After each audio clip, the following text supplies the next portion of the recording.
Hey, this is Natalie Graves here on the Logan Power Show. I am so happy to be here and promoting my book, The Athlete Prep Book. And you can grab the book at www.prepbook.info. Thank you. It's the Logan Power Show. Inspirational and motivational. It's the Logan Power Show. Informational to help you grow.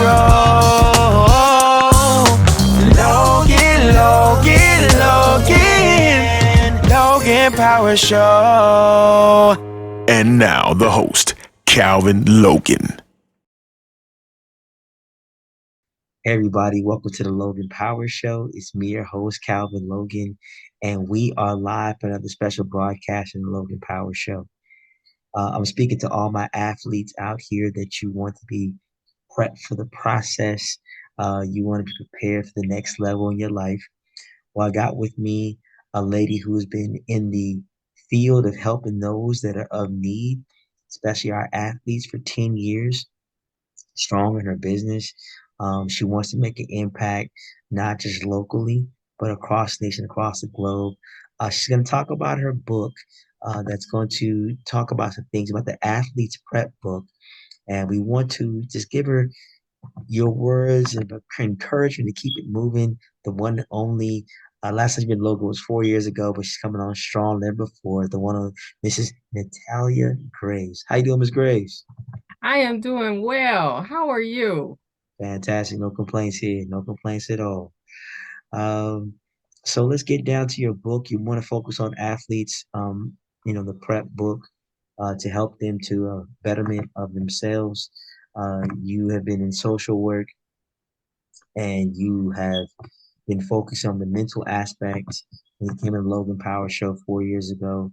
You've been doing this thing for 10 years, focused on the athlete, not just the physical component, but the psychological component. Um, so to give people a better understanding of the prep book or what it will entail, what should a person expect when they get that book off the shelf or they order it online? Yeah, for sure. So what you can expect in the book is tips on how to improve your performance. So I have a lot of exercises and educational tips to help you there. It has mental health education as it relates to how it affects an athlete. So some of the common things with mental health, we're familiar with depression, we're familiar with anxiety, but are we really familiar with how it looks in athletes? And so the athlete prep book really gets into the perspective of an athlete, some of the mental health issues, some of the risk. One example would be, when an athlete is injured, how does that look psychologically? How does that look as it relates to how they're functioning? So I talk about that in the book.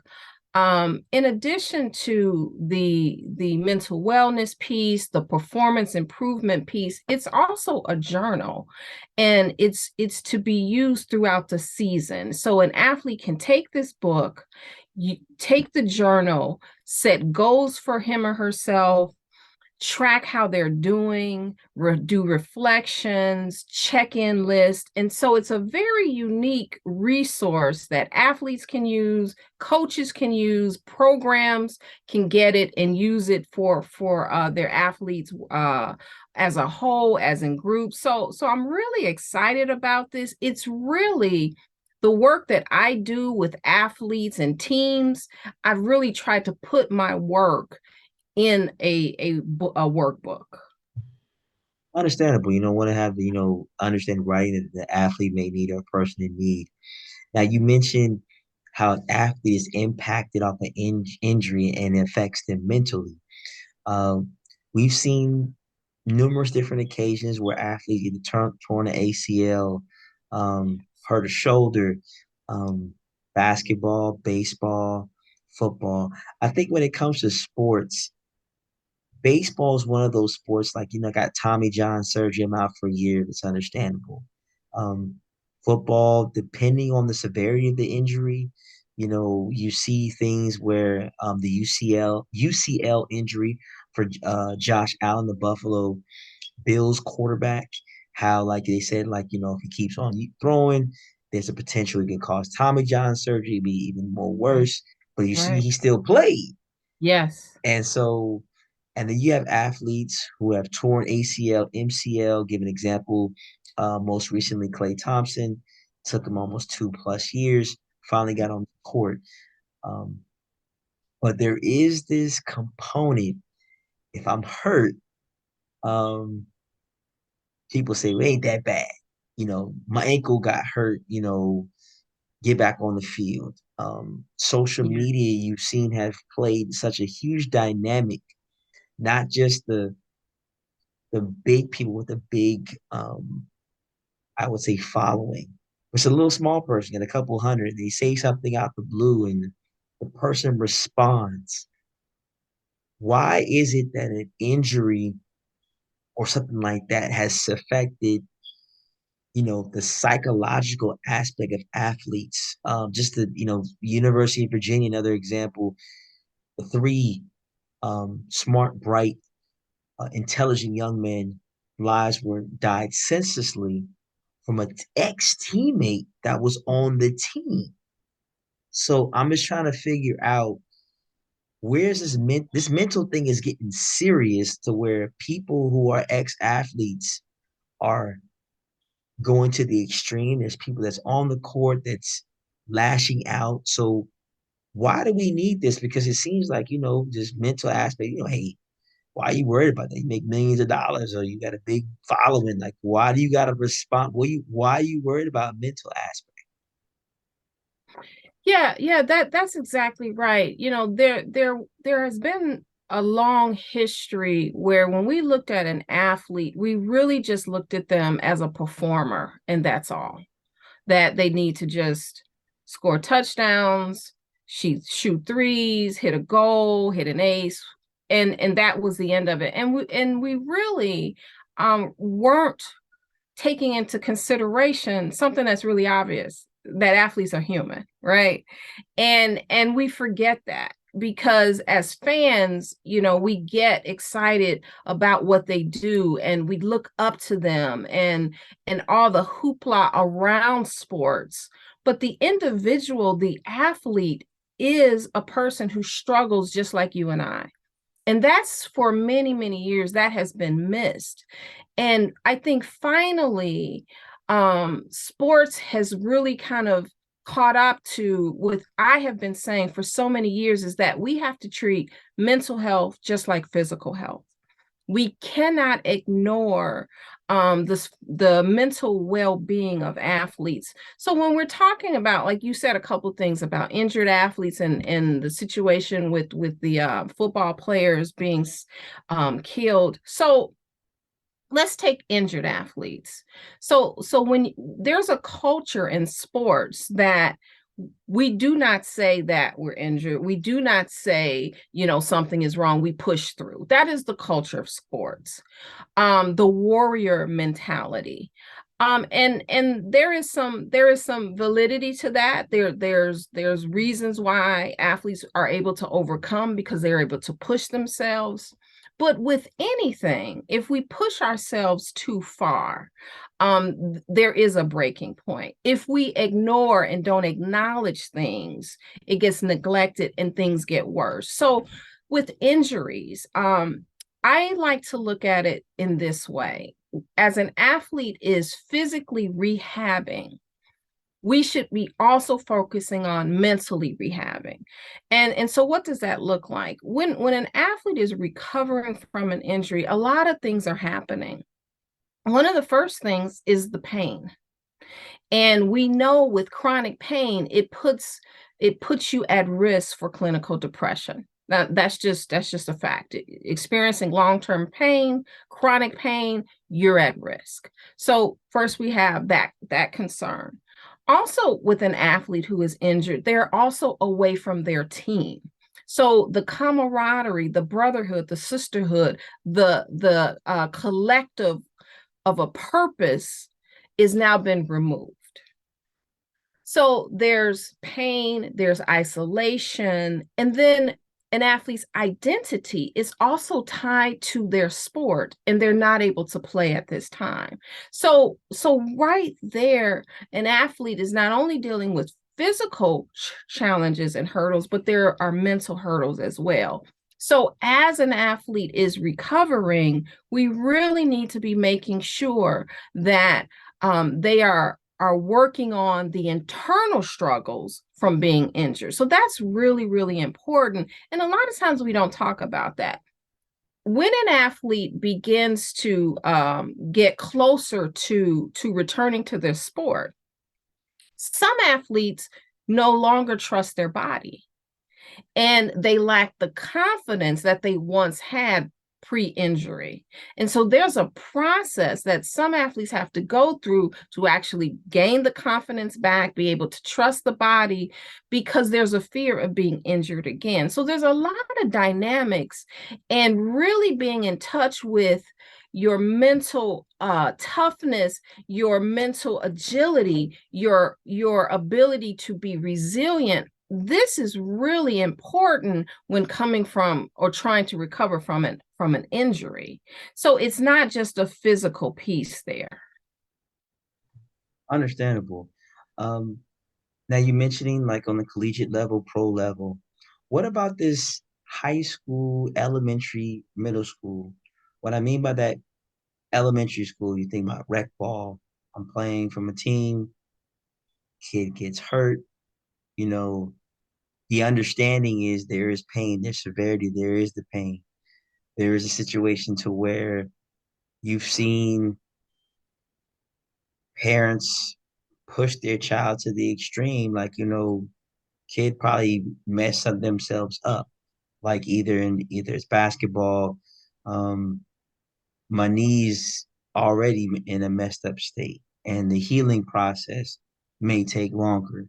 To give an example, if a child sprained the knee, some sprains may take a week, some sprains may take two, some sprains may take months to get the body back to its mental focus. And you see a lot of times, there's a lot of young people, the anxiety of getting back on the court is more of a Yeah. sort of a immediate reaction compared to pro level, college level, because it's sort of like you built sort of a character, or sort of like you build this sort of a brand for yourself. But when you're in that elementary, middle school, high school state, you're not really a brand yet. You're still trying to identify and find who you are. And then you do have some parents who live through their children, like they see their child has the um the talent and the fortitude that can really catapult them to the next level. Where should, I guess, because you don't hear about mental anxiety or mental stuff when you come to the little people, or like say you need to have the coach, but you need to have a mental coach at the same time to get the child through. Does that sort of need to be on the same page, I guess, from your personal opinion, like when it comes to our young people, not just on the college level, on the pro level, but the high school, middle school, elementary, in your own personal opinion? Yeah, for sure. You would be surprised. I actually get a lot of calls from parents from high school and even younger parents of athletes asking for services. And I would say it's never too early, particularly at a high school age, to add on a mental coach, or in my case, a sports social worker who works with the mental health and the performance piece. When we're talking about high school athletes, elite athletes at that level, there's actually a lot of pressure. The athletes putting pressure on themselves, the coaches are putting pressure on them, as you said, the parents, peers, they feel it from social media, from the fans. One of the more stressful times for high school athletes is around their junior year when they're beginning to get recruited. So there's a lot of worry about, am I going to get a scholarship? Are schools going to look at me? Am I going to get an offer? I'm looking at I'm hoping to get a D1 program, all sorts of things. And so the pressure is just as high on this level that then just as it would be on other levels. You would think because they're younger, well, they don't worry about that, or they don't experience the stress and pressure, but actually they do. And generally speaking, athletes are just naturally competitive anyway. The desire to want to win, the desire to strive for excellence. There's a lot of stress that comes along with that. So I actually see a lot of high school athletes and Okay, younger. Some of my younger athletes, I have some gymnasts, 11, 12, 13 years old. absolutely. Now, based off, I guess, from what you've experienced and what's coming into your doors in the good Midwest, uh, would you say, in your opinion, has, I would say, fame and fortune took in sort of the actual competitive fervor, or like, say for instance, the love of the game, has that really taken like the whole social media, the fame and the fortune, if we sort of cut those out, not worrying about nobody in the stands, or not worrying about who's on social media, not worrying about the money, I'm just playing the play and enjoying what I love. Do you feel that was taken away, with the mental aspect decrease? So, I think you hit on a really important point of, trying to stay with the love of the game. Oftentimes what I'll hear is it's a job now. It's not fun. I feel like it's more work than pleasure, and that definitely has an impact. When an athlete is not enjoying the game, you would be surprised at how many times I've actually had to say, don't forget to have fun, enjoy yourself out there, stay in the moment. Because when an athlete kind of loses that, and it's just kind of the grind, it does lose its pleasure, and it becomes this chore when it used to be something that you used to love. So you do have to try. There's so many things that are pulling at our athletes at one time. But I do try to encourage to stay in the moment, stay present, remember the task at hand, remember what you're trying to do, and remember why you do this. There was a moment when, you just love to be out there to compete. Didn't matter who it was or when it was just that's what you wanted to do. And so, what we try to do is stay in that space. And when you are enjoying yourself, you actually perform better. Okay. Um, Biggest thing, final question. You hear all the time, a lot of times, commentators, they just kill athletes. They say they don't have the Mamba mentality or the Michael Jordan mentality. You don't have on soccer, the Ronaldo mentality, the Messi mentality, or football, you're not the Tom Brady, you're not the GOAT, you're not this. Um, are those adjectives and verbs that we constantly describe? Is there such thing as, like, my mentality can overperform my performance? Is there a way of actually saying that's a possibility? Because you see people, like you say, for instance, that has talent. Then you have people who have surpassed talent. Then you have those where the talent is there, but you say something's with the mental focus can override that person's talent. That person's talent is not that great, but their mental focus keeps them on the same level. So it's not teeter-tottering over, like one's overriding the other. Is there something to that? Like when people say like that mentality, is something in there that you can say that's actually real in your personal opinion? What you're describing is really mental resilience and mental toughness. And you can have an athlete who may not have the highest talent, but because they are so disciplined mentally and they're so committed to what they're trying to do, they can compete at a high level. That is very, very real. We see that again, going back to injured athletes. We see that where an athlete can be injured in the game and still perform, and then they later find out that, you know, they had a sprained ankle, you know, because of the focus and the discipline. So that's a very real thing. You know, what we always want to do is train the mental side of the athlete just like we do the physical side. So, you know, one of the things that I really like to highlight is techniques that you can actually use to help you improve with your performance, like visualization, right?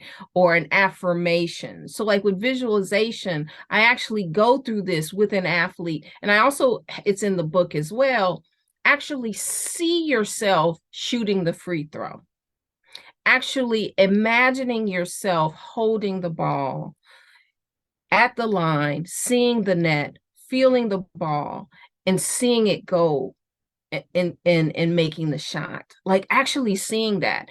And there is research that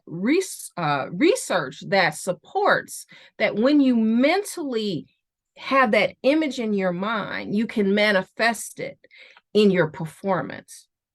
So like, you know, mental tools like that assist with your mental toughness, that assists with your confidence, and it helps you to perform. You know, so that's one of the things. Another thing is affirmations, the things you actually say to yourself to help you to perform, you know, and so I talk about that in the book. So there's a lot of things mentally that you can add to your physical training to help you go to that next level. And that's what the book is really all about. Well, definitely something in the book you want to buy. I tell people that your mental focus is what you have. The Bible talks about in Proverbs 18:21, death and life's in the power of the tongue. And they Yes. love to eat the fruit thereof. So we appreciate you coming to Logan Power Show. You're always more welcome to come back anytime. Again, Mrs. Natalie Graves here, the live at Logan Power Show. I tell you right now, you want to get the book today. The prep book info, prepbook.info. Go to the website today. Definitely go purchase the book. Something that you want to have. Bring Miss Natalie Graves into your home. And hey, ladies and gentlemen, this is all the time I got. My name is Calvin Logan Power Show, nationwide, worldwide. We love you. We'll see you soon. It's the Logan Power Show. Inspirational and motivational. It's the Logan Power Show. Informational to help you grow.